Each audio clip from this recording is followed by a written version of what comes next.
شب شده داری استراحت میکنی توی خونه که از آشپزخونه یه صدایی میاد. میری ببینی چیه؟ یه مردی رو میبینی که وایساده با خیال راحت بدون لباس که خودشو سیاه کرده و داره آب میخوره. اگه از شب و تاریکی میترسی این ویدیو رو نبین، چون قرار نیست که بعد از این شب خواب راحتی داشته باشی.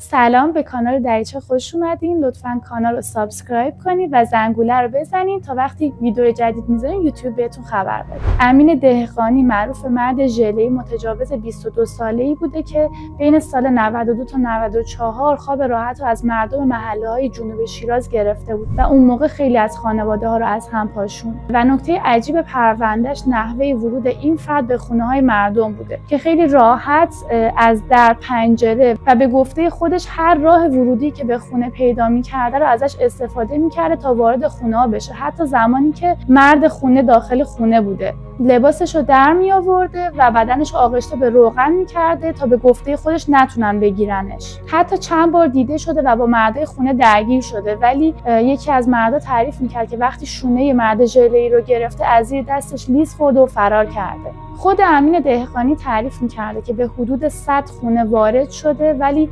23 فقط تجاوز انجام داده و به گفته خودش این خونه‌ها رو از قبل تعیین نمی‌کرده. بین ساعت 2 تا 5 صبح که همه افراد خانواده‌اش می‌خوابیدن از خونه بیرون میومده و خیلی اتفاقی خونه رو انتخاب می‌کرده و وارد خونه می‌شده. اولین بار سال 92 یه خانمی با وضع و ظاهر آشفته به اداره پلیس میره و میگه دیشب توی خونه‌ام به من تجاوز شده. به یک فرد مظنون میشن و دستگیرش میکنن، ولی بعدش خانم شکایتش رو پس میگیره و میگه فقط گوشی منو از داخل خونه سرقت کردن. بعدها که پرونده رو میاد و تعداد افرادی که شکایت میکنن زیاد میشه، دوباره این خانم مراجعه میکنه و میگه من از ترس آبروم بوده که گفتم به من تجاوز نشده و در حقیقت اون آقا به من تعرض کرده. خب با یه بررسی ساده میفهمیم که اگر اولین بار شکایتش رو پس نمیگرفت شاید اتفاقات بعدی نمیافتاد و این همه خانواده از هم نمیپاشید. توی بعضی از خونه‌ها که وارد می‌شده افراد خانواده رو بیهوش می‌کرده و با کاتری که داشته لباس زنا رو پاره می‌کرده و اون زن وقتی صبح بیدار می‌شده نمی‌دونسته چه اتفاقی براش افتاده. حتی خیلی‌هاشون فکر می‌کردن که کار اجنه بوده. بعد از این ماجرا و دستگیری مرد ژله‌ای خیلی از مردا زناشون رو طلاق دادن فقط به این علت که بهشون تجاوز شده و اصلا کاری نداشتن که اون زن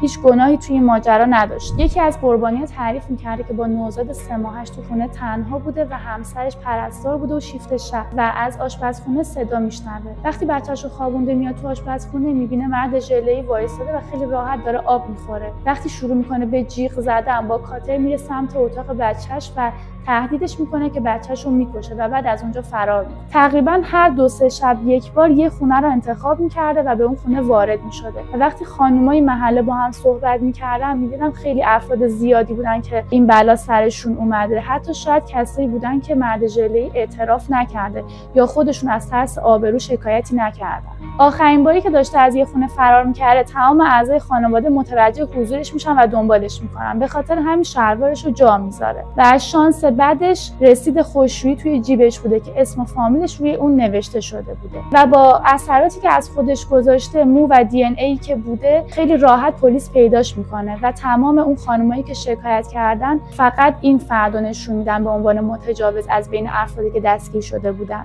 امین دهقانی به جرم ورود به منازل و 23 فقره تجاوز به عنف به اعدام محکوم میشه و این حکم فقط یک بار تایید میشه و بعد از اون خیلی سریع اجرا میشه. با اعدام مرد ژله‌ای داستانش تموم شد، ولی این داستان برای زنایی که دیگه شوهراشون قبولشون نکردن، زنایی که شب دیگه نمیتونن تنها بمونن یا حتی یک خواب راحت داشته باشن هنوز ادامه داره.